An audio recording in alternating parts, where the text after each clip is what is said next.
ಮುಗಿಯುತ್ತದೆ. ಅದಕ್ಕೆ ತಕರಾರು ಅವ್ರದ್ದು ಇಲ್ಲ, ನಮ್ಮದು ಇಲ್ಲ. ತಕರಾರು ಎಲ್ಲಿ ಬಂದಿರೋದು? ಸುಮಿತ್ರಾ ಜಾಧವ್ ಅವರಿಗೆ ನಮ್ಮ ಓಟ್ 24 ಬಿದ್ದ ಮೇಲೆ ಸಿಗ್ನೇಚರು ಹಾಕಿ ಅದನ್ನು ಕಂಪ್ಲೀಟ್ ಮಾಡಿದ್ವಿ. ಸುಮಿತ್ರಾ ಜಾಧವ್ ಅವರು ವಿರುದ್ಧವಾಗಿ ಮತ ಹಾಕೋರು ಯಾರು ಕೈ ಎತ್ತಿ ಅನ್ನೋದ್ರ ಬದಲಿಯಾಗಿ ಕಾಂಗ್ರೆಸ್ನ ಕ್ಯಾಂಡಿಡೇಟ್ ಅವ್ರ ಹೆಸರೇನು ವಿಮಲಾ ಖಾಣೆ, ಶ್ರೀಮತಿ ವಿಮಲಾ ರಫೀಕ್ ಖಾಣೆ ಅವರ ವಿರುದ್ಧವಾಗಿ ಮತ ಹಾಕೋರು ಯಾರು ಕೈ ಎತ್ತಿ ಅಂತ ಹೇಳಿದ್ರು. ನಾವು ಕೈ ಎತ್ತಿದ್ವಿ. ನಮ್ಮ ಕಡೆಯಿಂದ ನೋಪಾಗಿಲ್ಲ. ಸಿಗ್ನೇಚರ್ ಹಾಕಿ ಅಂತ ಹೇಳಿದ್ರು. ಸಿಗ್ನೇಚರ್ ಹಾಕೋದಕ್ಕೆ ಇನ್ನೇ ಪ್ರಕ್ರಿಯೆ ಸ್ಟಾರ್ಟ್ ಆಗಿತ್ತು. ಒಂದು 4-5 ಜನ ಸಿಗ್ನೇಚರ್ ಹಾಕಿದ್ರು. ಕಾಂಗ್ರೆಸ್ನವ್ರು ಎದ್ರು. 24 ಜನ ಶ್ರೀಮತಿ ಸುಮಿತ್ರಾ ಜಾಧವ್ ಅವರಿಗೆ ಕೈ ಎತ್ತಿದ್ದೀವಿ, ಸಿಗ್ನೇಚರ್ ಹಾಕಿದ್ದೀವಿ. ನಮ್ಮ ಹತ್ರ ಎಲ್ಲ ಸಿಗ್ನೇಚರ್ಡ್ ಫಾರ್ಮ್ಸ್ ಎಲ್ಲ ಕಲೆಕ್ಟ್ ಮಾಡ್ಕೊಂಡಿದ್ದಾರೆ. ಪ್ರಕ್ರಿಯೆ 2 ಶಬ್ದ ಏನು ಉಚ್ಚಾರಣೆ ಮಾಡಬೇಕಾಗಿತ್ತು, ಇವ್ರ ವಿರುದ್ಧವಾಗಿ ಯಾರು ಅಂತ ಕೈ ಎತ್ತಿಸ್ಬೇಕಾಗಿತ್ತು, ಎತ್ತಿಸ್ಲಿಲ್ಲ. ವಿರುದ್ಧ ಇರೋರು ಯಾರು ಅಂತ ಹೇಳಿದ್ರೆ ಅವ್ರು ಕೈ ಎತ್ತಿದ್ರು. ಅವ್ರದ್ದು 22 ಓಟ್ ಇತ್ತು, ನಮ್ದು 24 ಓಟ್ ಇತ್ತು. ಅಂದರೆ ಅರ್ಥಾತ್ ನಾವೆರಡು ಕ್ಯಾಂಡಿಡೇಟ್ ಗೆದ್ದಿದ್ದೀವಿ. ತಕರಾರು ಏನು, ಹೆಂಗಿದ್ರು ಸೋಲ್ತೀವಲ್ಲ ಅಂತ ಹೇಳಿಬಿಟ್ಟು ಅವರು ತಕರಾರು ತೆಗೆದು ಚುನಾವಣೆ ಪ್ರೊಸೀಜರ್ ಸರಿ ಮಾಡಿಲ್ಲ, ನೀವು ಎಲೆಕ್ಷನ್ ಮುಂದಾಕಿ ಅಂತೇಳಿ ಅವಾಗ ರೂಲಿಂಗ್ ಕೊಡ್ತಾರೆ.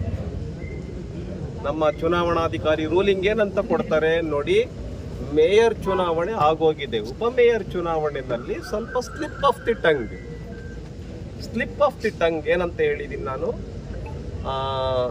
ಸುರೇಶ್ ಜಾಧವ್ ಅವರ ಹೆಸರು, ಸುಮಿತ್ರಾ ಜಾಧವ್ ಅವರ ಹೆಸರು ಬದಲಿಯಾಗಿ ನಾನು ವಿಮಲಾ ರಫೀಕ್ ಖಾಣೆ ಅವರ ಹೆಸರು ಹೇಳ್ಬಿಟ್ಟಿದ್ದೀನಿ. ಹಾಗಾಗಿ ಅವರು ಕೈ ಎತ್ತಿದ್ದಾರೆ. ಇದನ್ನು ಸರಿಪಡಿಸ್ಕೊಳ್ತೀನಿ, ಎಲೆಕ್ಷನ್ ನಡೆಸೋಣ ಅಂತ ನೀವು ಕೂತ್ಕೊಳ್ಳಿ ಅಂತ ಹೇಳಿದ್ದಾರೆ. ಎಲ್ಲರೂ ಬಂದು ಕೂತ್ಕೊಂಡ್ರು. ಇವ್ರಿಗೆ ಸೋತ್ ಬಿಡ್ತೀವಿ ಅಂತ ಜಾಗೃತರಾಗ್ಬಿಟ್ರು. ಅವರು ಇದ್ದಕ್ಕಿದ್ದಂಗೆ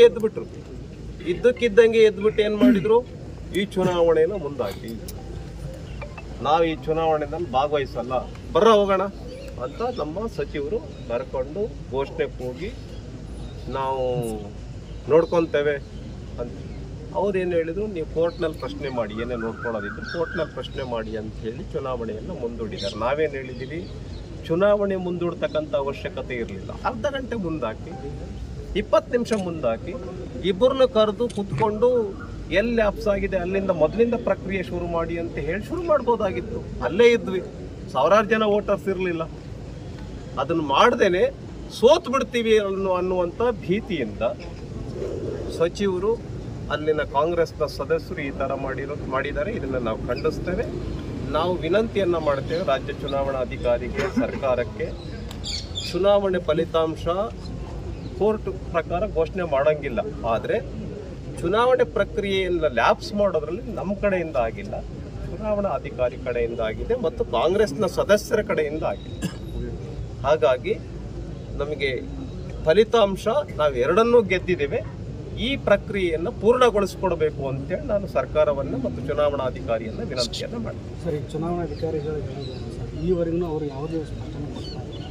ನಮಗಾದರೂ ಏನಾದರೂ ಸಾಮಾನ್ಯ ಚುನಾವಣಾಧಿಕಾರಿಗಳು ಮಾಧ್ಯಮಕ್ಕೆ ಅವರು ಏನೇ ಪ್ರತಿಕ್ರಿಯೆಯನ್ನು ಉತ್ತರವನ್ನು ಕೊಡೋದಿಲ್ಲ. ಯಾರು ಉತ್ತರ ಕೊಡ್ತಾ ಇದ್ದಾರೆ? ಸೋತವ್ರು ಕೊಡ್ತಾ ಇದ್ದಾರೆ. ಯಾಕೆ? ನಾವು ಸೋಲಾಗಿದೆ ಅಂತ. ಆದ್ದರಿಂದ ನಾವು ಅಗ್ರಪಡಿಸ್ತೇವೆ. 24 ಮತಗಳಿಂದ ಘೋಷಣೆ ಆಗಿಲ್ಲ, ಬಟ್ ಎಲ್ಲರೂ ಅಲ್ಲೇ ಇದ್ದರು. ಎಲ್ಲರಿಗೂ ಕೂಡ ಗೊತ್ತು, ನಮ್ದು 24, ನಮಗೆ 22 ಅವರಿಗೆ. ಸೋಲೋ ಪ್ರಶ್ನೆ ಅವರಿಗಿತ್ತು. ಆದ್ದರಿಂದ ಇದನ್ನು ಕಂಪ್ಲೀಟ್ ಮಾಡಿಕೊಡ್ಬೇಕು ಅಂತ ಸರ್ಕಾರನ ಚುನಾವಣಾಧಿಕಾರಿ ರಾಜ್ಯ ಮತ್ತು ಜಿಲ್ಲಾಧಿಕಾರಿ, ಜಿಲ್ಲಾ ಚುನಾವಣಾಧಿಕಾರಿ ಬೇಕಾದ್ರೆ ನಾವು ವಿನಂತಿ ಮಾಡ್ತೇವೆ. ನಾಳೆನೇ ಕರಿತೀರಾ? ನಾವು ರೆಡಿ ಇದ್ದೀವಿ. ನಾಳೆನೇ ಕರಿತೀರಾ? ನಾವು ರೆಡಿ ಇದ್ದೀವಿ. ಬೇಕಾದ್ರೆ ಇಲ್ಲೇ ನಾವು ಪ್ರವಾಸ ಎಲ್ಲ ಕ್ಯಾನ್ಸಲ್ ಮಾಡ್ಕೊಂಡು ಇಲ್ಲಿದ್ದೀವಿ. ಅದನ್ನು ಕಂಪ್ಲೀಟ್ ಮಾಡಿ. ಫಲಿತಾಂಶ ಘೋಷಣೆ ಮಾಡೋಂಗಿಲ್ಲ, ಆದರೆ ಪ್ರಕ್ರಿಯೆ ಪೂರ್ಣ ಆಗಿದೆಯೋ ಇಲ್ಲೋ ಅನ್ನೋದಾದ್ರೂ ತಮಗಾದ್ರೂ ಸ್ಪಷ್ಟಪಡಿಸಿದ್ದಾರೆ. 24 ಓಟ್ಗಳು ಚುನಾವಣಾಧಿಕಾರಿಗಳು ತಮಗಾದ್ರೂ ಪ್ರಕ್ರಿಯೆ ಮುಕ್ತಾಯ ಆಗಿದೆ ಇಲ್ವಾ ಅನ್ನೋದು ಅದನ್ನು ರೂಲಿಂಗ್ ಕೊಡಬೇಕಾಗಿರೋರು ಅವರು. ಉಪಮೇಯರ್ಗೆ ಅವ್ರು ರೂಲಿಂಗ್ ಕೊಟ್ಟಿಲ್ಲ, ಮೇಯರ್ಗೆ ರೂಲಿಂಗ್ ಕೊಟ್ಟಿಲ್ಲ. ಅವರು 5 ನಿಮಿಷ 10 ನಿಮಿಷ ಅರ್ಧ